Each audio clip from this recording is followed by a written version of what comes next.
Soil structure काय असतं, तर सॉइल स्ट्रक्चर पण आहे ना, ज्यावेळेस सॉइलचे पार्टिकल्स असतात, पार्टिकल्स एकत्र येतात, एकत्र येऊन एखाद्या प्रकारची शेप तयार करतात. ठीक आहे.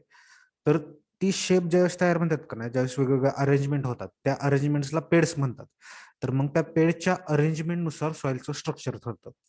ते पण एकाच प्रकारे नाही ठरत, तर त्याच्यामध्ये पण वेगवेगळे प्रकार आहेत. सॉइल स्ट्रक्चरमध्ये 3 बेसिसवर सॉइलचं स्ट्रक्चरचं डिफरन्शिएशन केलं जातं.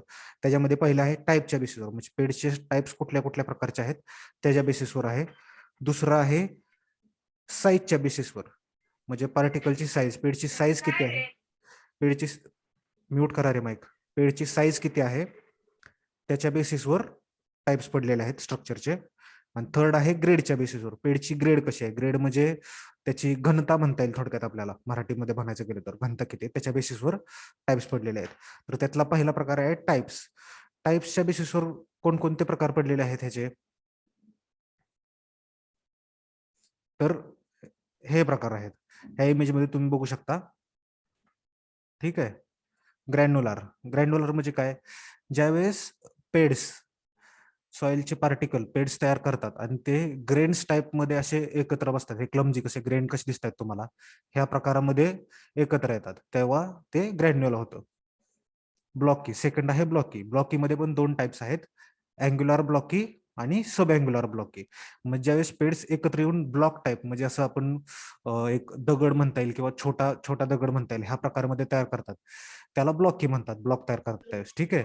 तर त्याच्यामध्ये पण 2 प्रकार आहेत. सब अँग्युलर ब्लॉकी म्हणजे काय, जे असे गोल असतात, ज्यांना कोन किंवा अंकुचीदार असे बाजूला खिळे नसतात, ते सब अँग्युलर ब्लॉकी. आणि अँग्युलर ब्लॉकी म्हणजे कसे, ज्याला असे कोन दिसतात, तुम्हाला इथे कसे कोन दिसतात, टोक दिसतात, असे टोक असले त्याला, तर त्याला अँग्युलर ब्लॉकी म्हणतात. थर्ड आहे प्लेटी. प्लेटी म्हणजे काय, ज्यावेळेस पेड्स असे एकत्र येतात आणि एकमेकांवर असे शीट टाईप, हे तर कशा शीट दिसतात तुम्हाला, अशा अशा शीट टाइप्स मध्ये असे एकत्र येत राहतात, त्याला प्लेटी असे म्हणतात स्ट्रक्चर. ठीक आहे. लेंटिक्युलर कसं आहे, आता लेंटिक्युलर मध्ये पण तुम्हाला प्लेट्स दिसतील, बट त्या प्लेट्स वेल अरेंज नसतात, एकमेकात अशा क्रिस क्रॉस झालेल्या असतात आणि त्याला पर्टिक्युलर शेप नसतो, त्याला असं लेंटिक्युलर म्हणतात. ठीक आहे. प्रिझमॅटिक. प्रिझमॅटिक म्हणजे कसं आहे, प्रिझमॅटिक मध्ये 2 टाईप आहेत, कॉलमनार म्हणजे कॉलमनार प्रिझमॅटिक आणि नॉर्मल कॉलमनार. ठीक आहे. प्रिझमॅटिक मध्ये कसं असतं, असे उभे कॉलम असतात, बट ज्याला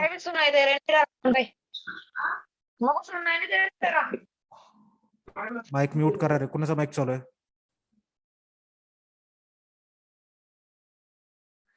प्रिझमॅटिक म्हणजे कसं असतं, प्रिझमॅटिक मध्ये वरच्या बाजूला ज्यावेळेस आपल्याला कोन बघायला भेटतो, कॉलम तयार झाल्यानंतर वरच्या बाजूला ज्यावेळेस आपल्याला त्याला कोन तयार होतो, प्रिझम मध्ये कसं, प्रिझम तुम्ही बघितलं असेल 12वीत फिजिक्सच्या ह्याला, त्याला कसे कोन असतात, असे एका बाजूला असे त्रिकोणासारखे कोन असतात, जसे तसे आपल्याला सॉइल मध्ये कोन बघायला भेटतात, त्यावेळेस ते प्रिझमॅटिक असतात. आणि कॉलमनार म्हणजे कसं आहे, तसाच उभा कॉलम असतो, फक्त त्याला कोन नसतात, राऊंडेड सरफेस असतात, म्हणून त्याला कॉलमनार म्हणतात.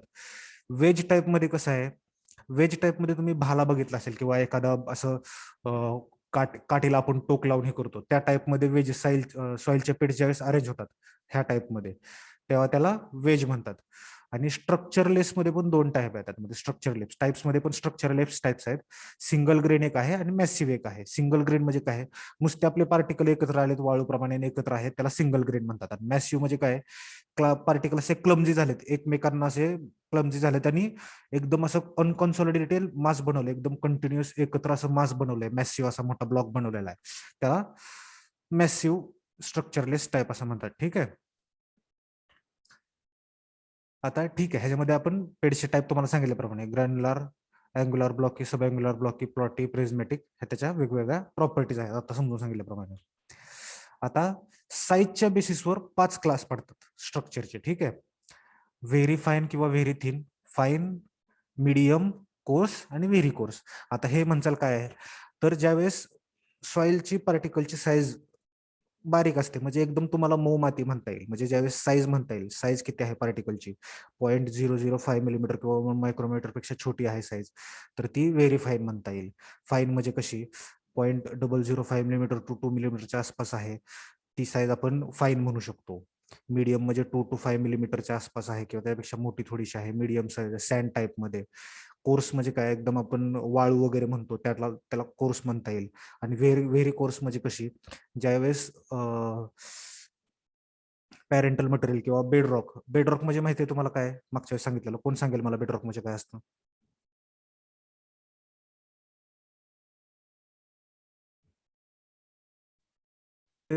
मोठे मोठे पार्टिकल तयार होतात. ठीक आहे, त्या ज्यावेळेस बेडरॉक तयार होतो, बेडरॉक तयार झाल्यानंतर बेडरॉकच्या ज्यावेळेस सॉइलचं प्रिपरेशन होतं, त्यावेळेस जे सॉइल तयार होते त्याच्यामध्ये दगडाचे पण मोठे मोठे असतात, म्हणजे पार्टिकल असतात, दगड पण असे मोठ्या मोठ्या प्रमाणात असतात. त्याला आपण व्हेरी कोर्स किंवा व्हेरी थिक सॉइल स्ट्रक्चर म्हणू शकतो. ठीक आहे. थर्ड टाईप आहे स्ट्रक्चरच्या बेसिस. स्ट्रक्चरमध्ये ग्रेडच्या बेसिसवर पण क्लासिफिकेशन केलं जातं सॉइलचं. ठीक आहे. दिस इंडिकेट्स, ग्रेडमध्ये काय, this indicates the degree of distinctness in peds. Degree of distinctness म्हणजे काय असतं, तर त्याच्यामध्ये घनता किती आहे, ठिसूळ आहे जास्त, की बाबा त्याला स्ट्रक्चरच नाहीये कोणतंच, किंवा बाबा एकदम कठीण आहेत, एकदम स्ट्रक्चरमध्ये फर्म आहेत, ह्या बेसिसवर पण त्याचं क्लासिफिकेशन केलं जातं. त्याच्यामध्ये 4 टाईप आहेत. ठीक आहे. पहिला आहे स्ट्रक्चरलेस. त्याच्यामध्ये काय आहे, peds are not distinct, that is cement or sand like condition. Structureless म्हणजे डिस्टिंगच पेड नसतात. पेड्स म्हणजे त्यांची सॉइल पार्टिकलची अरेंजमेंटच बरोबर झालेली नसती आणि ते एकदम मऊ असतात. त्यांना काय एकदम आकार नसतो. एकदम तुम्ही सिमेंट बघितलं असेल, सिमेंट कसं कोणत्याही प्रकारचं एकदम मऊ असतं त्या टाईपमध्ये. ठीक आहे. वीक पेड्स, त्याच्यामध्ये काय असतं, peds are distinct but rarely durable. म्हणजे तुम्ही ज्यावेळेस माती वाळल्यानंतर, पाणी पडून माती वाळल्यानंतर एखादी ज्यावेळेस आपण बघतो बघा, ते असे छोटे छोटे एकदम स्ट्रक्चर तयार होतात, ते आपण उचलले की लगेच तुटतात. ते टाईप मध्ये म्हणता येईल वीक. ते तसा टाईप असतो वीक पेड्सचा. ठीक आहे. मॉडरेट पेड्स म्हणजे काय असतात, मॉडरेट म्हणजे कसे, फर्म असतात, वेल डेव्हलप्ड असतात, फेअरली ड्युरेबल असतात, म्हणजे दगडासारखे एकदम ड्युरेबल पण नाही, आणि डिस्टिंक्ट असतात बट मऊ असतात थोडेसे. म्हणजे ज्यावेळेस तुम्ही शेतात जाता, शेतात गेल्यानंतर तुम्ही शेतात ढेकूळ वगैरे बघितले असतील तुम्ही, मातीचे ढेकळ तयार झालेले असतात मोठे मोठे, ते मॉडरेट स्ट्रक्चर म्हणता येईल. आणि स्ट्रॉंग म्हणजे कसे आहे, आपण जसं मगाशी बघितलं मॅसिव्ह टाईप स्ट्रक्चरलेस मध्ये, त्याच्यामध्ये पेड्स वेल डेव्हलप्ड असतात आणि क्वाईट ड्युरेबल अँड डिस्टिंक्ट असतात. म्हणजे तुम्ही डिस्टिंक्ट करू शकता त्याच्यामध्ये, जसे आपण टाईप्स बघितले बाबा, granular, sub angular, angular blocky, prismatic, columnar, हे आपण डिस्टिंक्ट करू शकतो. त्यावेळेस त्या पेड्सला काय म्हणतो, क्वाईट ड्युरेबल किंवा स्ट्रॉंग ग्रेडचे आपण स्ट्रक्चरल पेड्स म्हणतो. ठीक आहे. Soil density. What is soil density? Soil density is related to the mineral and organic composition of soil and soil structure. ठीक है. The standard measure of soil density is bulk density, which is defined as the proportion of the weight of soil relative to its volume and expressed as the unit of per volume. ठीक आहे. सॉइलची घनता ही bulk density मध्ये measure केली जाते. त्याचं definition कशी आहे, तर proportion of weight of soil relative to its volume. सॉइलच्या व्हॉल्यूमच्या रिलेटिव्ह मध्ये त्याचं वेट किती आहे ह्याच्यावर आपण बल्क डेन्सिटी कन्सिडर करतो, आणि ती मेजर कशी केली जाते, gram per cubic centimetre. Gram per cubic centimetre तुम्ही त्याचं मिळवू शकता. Bulk density is an indicator of an amount of pore space available within the individual soil horizons. Bulk density is an indicator of amount of pore space available within the individual soil horizon. आपण वेगवेगळे सॉइलचे horizon बघितले, जसे O, A, B, C, आपण सॉइलचे वेगवेगळे horizon बघितले. तर bulk density काय indicate करते, तर सॉइलची घनता जेवढी जास्त असेल, सॉइलची डेन्सिटी जेवढी जास्त असेल, तेवढी सॉइल मधली पोर स्पेस कमी असेल. तर बल्क डेन्सिटी ही इंडिकेटर आहे की त्या सॉइलमध्ये अमाऊंट ऑफ स्पोर स्पेस किती अवेलेबल आहे त्या सॉइल पर्टिक्युलर हॉरायझन मध्ये. ठीक आहे. As it is inversely proportional to the spore space. आता जसं सांगितल्याप्रमाणे, जेवढी सॉइलची डेन्सिटी जास्त असेल, बल्क डेन्सिटी जास्त असेल, तेवढी त्या सॉइल मधली पोर स्पेस कमी असेल. ठीक आहे. आताचा फॉर्म्युला आहे spore space equal to 1 minus bulk density divided by particle density, where particle density is the weight or volume of the soil material. Particle density ह्याच्यामध्ये काय आहे, बल्क डेन्सिटी आपण सांगितलं. बल्क डेन्सिटी काय आहे, तर proportion of weight of soil relative to its volume, हे आहे बल्क डेन्सिटी. आणि पार्टिकल डेन्सिटी काय आहे, तर सॉलिड मटेरियलचं वेट काय, वेट किंवा व्हॉल्यूम सॉलिड मटेरियलचं, त्या सॉइल मधलं सॉलिड मटेरियलचं, ते आहे particle density. Typical particle densities are ranges between 2.65 gram per cubic centimetre for minerals. म्हणजे मिनरल्ससाठी किती आहे typical particle soil density, 2.65 gram per centimetre cube, and 1.3 gram per centimetre cube for organic matter. म्हणजे organic matter जो सॉइलचा असतो त्यासाठी particle density किती आहे, 1.3 gram per centimetre cube. Okay, ही झाली सॉइल डेन्सिटी. थर्ड आपण प्रॉपर्टी आहे पोरोसिटी ऑफ सॉइल्स. ठीक आहे. पोरोसिटी काय आहे, the space occupied by air and water between the particle in given volume of soil are called as pore spaces. म्हणजे काय, जी स्पेस जी एअर आणि वॉटरनी पार्टिकलची स्पेस आहे, जी एअर आणि वॉटरनी ऑक्युपाय केलेली आहे गिवन व्हॉल्यूम मध्ये, ती आहे स्पोर स्पेस. ठीक आहे. And the percentage of soil volume occupied by pore space or by the interstitial spaces is called as porosity. म्हणजे आता किती पर्सेंट मध्ये सॉइल व्हॉल्यूमने ती स्पेस ऑक्युपाय केली आहे, त्या पर्सेंटेजला आपण काय म्हणतो, पोरोसिटी. पोरोसिटी हे पर्सेंटेज मध्ये दिली जाते. तर हे कशावर डिपेंडंट आहे, it depends on the structure. म्हणजे सॉइलचं स्ट्रक्चर कसं आहे, सॉइलचं टेक्स्चर कसं आहे, सॉइलची कॉम्पॅक्टनेस किती आहे, आणि त्याच्यामध्ये ऑर्गॅनिक मॅटर आणि इनऑर्गॅनिक मॅटर किती आहे, ह्याच्यावर सॉइलची पोरोसिटी डिपेंडंट असते. ठीक आहे. Porosity of the soil increases with increase in the percentage of organic matter and decreases as the soil particle becomes smaller and smaller. ह्याच्यामध्ये आपल्याला काय समजून येतं, पोरोसिटी सॉइलची वाढते. कधी वाढते, ज्यावेळेस सॉइलमध्ये ऑर्गॅनिक मॅटर जास्त असेल, जास्त प्रमाणात ऑर्गॅनिक मॅटर प्रेझेंट असेल, तर सॉइलची पोरोसिटी वाढते. आणि कमी कधी होते, जशी जशी सॉइलची पार्टिकल साईज कमी कमी होत जाते, तेवढी तेवढी सॉइलची पोरोसिटी कमी जाते. It also decreases with the depth of soil. सॉइलची पोरोसिटी डेप्थ नुसार डिक्रीज होत जाते. का डेप्थ नुसार कमी होत जात असेल पोरोसिटी सॉइलची, काही कारण कोण सांगू शकतं का? Y porosity decreases with the depth of soil? Can anyone explain? Density जास्त असते. Right, perfect. सॉइलची डेन्सिटी जसं जसं डेप्थ मध्ये जाईल तसं तसं वाढत जाते, त्याच्यामुळे पोरोसिटी सॉइलची कमी होत जाते. ठीक आहे. Responsible, it is responsible for the better plant growth as they contain air and moisture. Porosity सॉइलची रिस्पॉन्सिबल आहे बेटर प्लांट ग्रोथसाठी. का रिस्पॉन्सिबल आहे, कारण की सॉइलची पोरोसिटी आपण कशावर मोजतो, एअर आणि वॉटरचं जेवढं गिवन व्हॉल्यूम सॉइल पार्टिकल मध्ये पर्सेंटेज मध्ये आहे, त्याच्यावर आपण पोरोसिटी डिस्क्राईब करतो. तर जेवढं एअर आणि वॉटरचं कॉन्सन्ट्रेशन जास्त असेल, तेवढंच आपल्या प्लांटच्या ग्रोथसाठी चांगलं आहे. त्याच्यामुळे it is responsible for the better plant growth as they contain air and moisture. ठीक आहे. नेक्स्ट आहे परमियाबिलिटी ऑफ सॉइल. परमियाबिलिटी काय आहे, the characteristics of soil that determines the movement of water through spore space is referred as the soil permeability. Soil permeability काय आहे, movement of water, म्हणजे आपण म्हणतो पाण्याची मुवमेंट किती त्या स्पोर्स होते. म्हणजे आपण कॅपिलरी वॉटर म्हणतात किंवा सॉइल वॉटर म्हणता येईल.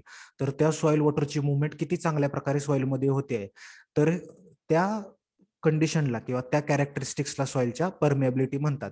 तर ही डायरेक्टली प्रोपोर्शनल आहे स्पोर साईजच्या. कशी डायरेक्टली प्रोपोर्शनल आहे, जसं तुम्ही बघितलं असाल, वाळू असते, अशी ग्रँड्युलर वाळू असते, वाळूमध्ये जर तुम्ही पाणी टाकलं तर पाणी खूप फास्ट खाली जातं. का, कारण की स्पोर साईज वाळूमध्ये जास्त असते. त्याचं कारण तेच आहे, जेवढी पोर साईज जास्त तेवढी सॉइलची परमिएबिलिटी जास्त, वॉटरला मुवमेंट करायसाठी तेवढी सॉइल चांगली असते. And varies with the moisture status. आता हे काय आहे, सॉइलची परमिएबिलिटी व्हॅरी करते मॉइश्चर स्टेटस बद्दल. का, जेवढी सॉइल ओली असेल, ज्या सॉइलमध्ये मॉइश्चर जास्त असेल, तेवढी ती सॉइल परमिएबल करायला कमी असेल. म्हणजे कसं, जेवढी सॉइल ओली आहे तेवढ्या त्या सॉइलमध्ये पाणी कमी मुवमेंट करतं किंवा पाणी कमी सोकलं जातं. बरोबर आहे. म्हणजे सॉइलची परमिएबिलिटी ही इनव्हर्सली प्रोपोर्शनल असते सॉइलच्या मॉइश्चरशी. हे कळालं? हा, सॉइलची परमिएबिलिटी ही डायरेक्टली प्रोपोर्शनल असते. कशासाठी, तर पोर साईजची, सॉइल पोर साईजची परमिएबिलिटी डायरेक्टली प्रोपोर्शनल असते आणि इनव्हर्सली प्रोपोर्शनल असते सॉइल मॉइश्चरशी. Permeability is inversely proportional to the soil moisture. ठीक आहे. नेक्स्ट प्रॉपर्टी आहे, फिजिकल प्रॉपर्टी आहे सॉइलची, colour of soil. Soil exhibit various colours. ठीक आहे. सॉइलचे कलर वेगवेगळे असतात. ठीक आहे. It may be inherited from parental material or sometimes may be due to the soil forming process. सॉइलचे कलर आहेत ते मेजरली दोन कारणामुळे आलेले असतात. कसं, तर पॅरेंटल मटेरियलचा जो कलर असेल त्याच्यामुळे त्याच्याप्रमाणे पण त्या कलर प्रमाणे पण एखादी सॉइल कलर एक्झिबिट करते. किंवा सॉइल फॉर्मिंगची प्रोसेस आहे, सॉइल फॉर्मिंगच्या प्रोसेसमध्ये डिफरंट फॅक्टर इन्व्हॉल्व असतात. जसं टेम्परेचर, मॉइश्चर आपण बघितलं, त्याप्रमाणे जेवढं मॉइश्चर असेल, टेम्परेचर असेल, ह्युमिडिटी असेल, सॉइल एअर असेल, टाइम असेल, त्या सॉइल फॉर्मिंगच्या प्रोसेस नुसार पण सॉइलचा कलर डिफर करतो. The variations in the soil colour are due to organic substances, iron compounds, silica lime and other inorganic compounds. म्हणजे सॉइलचे जे कलर व्हेरिएशन्स आहेत ते मेजरली कशामुळे असतात? ऑर्गॅनिक कलरमध्ये. ऑर्गॅनिक सबस्टन्सेस सॉइलमध्ये किती प्रेझेंट आहेत त्याच्यानुसार पण सॉइलचा कलर चेंज होतो. आयर्न कंपाऊंड्स किती प्रेझेंट आहेत सॉइलमध्ये त्याच्यानुसार पण सॉइलचा कलर चेंज होतो. सिलिका लाइम किती आहे सॉइलमध्ये त्याच्यानुसार पण सॉइलचा कलर चेंज होतो. आणि अजून इनऑर्गॅनिक कंपाऊंड्स असतात, जसं बाकीचे इनऑर्गॅनिक कंपाऊंड्स असतील त्याच्यानुसार पण सॉइलचा कलर चेंज होतो. ठीक आहे. The organic substances impart black and dark greyish black colour to the soil. म्हणजे ऑर्गॅनिक जे सबस्टन्सेस आहेत त्याच्यामुळे सॉइलला असा डार्क कलर येतो. आपण जसं बघितलं, organic substances are dark in colour, that's why they exhibit the soil colour of soil to the darker side or dark greyish side. जेवढे आयर्न कंपाऊंड सॉइल मध्ये जास्त असतील तेवढा सॉइलचा कलर कसा ब्राऊन, रेड आणि येल्लोइश साईडला असेल. ब्राउनिश रेड किंवा रेडिश येल्लो साईडला कलरचा असेल. म्हणजे जशी आपण लाल माती बघतो तर लाल मातीमध्ये आयर्न कंपाऊंड जास्त असतात त्याच्यामुळे त्या मातीचा कलर लाल झालेला असतो. ठीक आहे. आणि सिलिका लाईम किंवा अजून कुठले इनऑर्गॅनिक कंपाऊंड त्याच्यामध्ये असतील तर ती सॉइल अशी लाईट व्हाईट किंवा ग्रे कलरची असते. म्हणजे समजा लाईट व्हाईट अशी पेल येल्लो किंवा अशी ग्रे कलरची सॉइल असेल तर त्याच्यामध्ये सिलिका लाईम किंवा बाकीचे इनऑर्गॅनिक कंपाऊंड प्रेझेंट असतात असं आपण म्हणतो. ठीक आहे. आता नेक्स्ट प्रॉपर्टी आपली आहे सॉइल टेम्परेचर. ठीक आहे. सॉइल टेम्परेचर काय आहे तर सॉइल टेम्परेचर सॉइलचं जे टेम्परेचर असतं जे सोलर रेडिएशन किंवा सोलर हीटमुळे एक्झिबिट होतं. ठीक आहे. ते त्याच्यामुळे सॉइलचं टेम्परेचर डिस्क्राईब केलं जातं. ठीक आहे. सॉइलचं टेम्परेचर मोस्टली ऍटमॉस्फिअरिक जे टेम्परेचर असेल त्याच्यानुसार व्हॅरी होतं. पण मोस्टली सॉइल टेम्परेचर हे ऍटमॉस्फिअरिक टेम्परेचरपेक्षा थोडं जास्त असतं. का? कारण की सॉइल ऍटमॉस्फिअरिक एअर ही थोडीशी फ्री मध्ये असते, तसे सॉइलमध्ये एअर तेवढी फ्री नसते. त्याच्यामुळे सॉइलचं टेम्परेचर रेडिएशनमुळे जास्त असतं. आणि सॉइलचा कलर पण सॉइलच्या टेम्परेचरवर इम्पॅक्ट करतो. कसा? तर जेवढी डार्कर कलरमध्ये सॉइल असेल तेवढी ती जास्त हीट ऍब्सॉर्ब करते. त्याच्यामुळे त्याचं टेम्परेचर थोडं जास्त असतं. आणि जेवढी लाईट कलरमध्ये सॉइल असेल तेवढं लाईट ती हीट ऍब्सॉर्प्शन किंवा रेडिएशन ऍब्सॉर्प्शन त्या सॉइलचं कमी असतं. म्हणून हे व्हॅरी करतं. कशावर? सॉइल कलरवर पण व्हॅरी करतं. जसं आपल्याला माहित असेल की जसा जेवढा डार्क कलर असेल तेवढा तो जास्त गरम होतो. जेवढा कमी लाईट कलर असेल तेवढा तो ही होतो, म्हणजे कमी हीट ऍब्सॉर्ब करतो. त्यामुळेच आपण म्हणतो की उन्हाळ्यात डार्क कलरचे कपडे घालू नयेत. का घालू नयेत? कारण की उन्हाळ्यात सूर्यप्रकाश जास्त देत असतो, हीट रेडिएशन जास्त असतं. त्याच्यामुळे आपण म्हणतो की उन्हाळ्यात डार्क कलरचे कपडे घालू नयेत, लाईट कलरचे कपडे घालावेत जेणेकरून आपल्याला उन्हाचा त्रास होऊ नये. तसंच सॉइलमध्ये पण आहे. जेवढी डार्क कलरची सॉइल असेल तेवढी ती जास्त सॉइल रेडिएशन ऍब्सॉर्ब करते, which exhibit to the more temperature. जेवढी लाईट कलरची सॉइल असेल तेवढी ती कमी रेडिएशन ऍब्सॉर्ब करते. ठीक आहे. आणि लास्ट प्रॉपर्टी आहे फिजिकलमध्ये सॉइल प्लास्टिसिटी. प्लास्टिसिटी काय आहे? It is the property that enables the moist soil to change the shape and when some force is applied over it to retain this shape even after the removal of the force from it. Plasticity काय आहे? ज्यावेळेस आपण, तुम्हाला आता PPT दिसत नसेल ह्याच्यामध्ये कारण की मी हे पीपीटी मध्ये ऍड केलं नाहीये. तुम्हाला थेरी नोट्स क्लासरूमला, गुगल क्लासरूमला टाकले आहेत, त्याच्यामध्ये हे सर्व आहे, त्याच्यामधून तुम्हाला समजेल. ठीक आहे.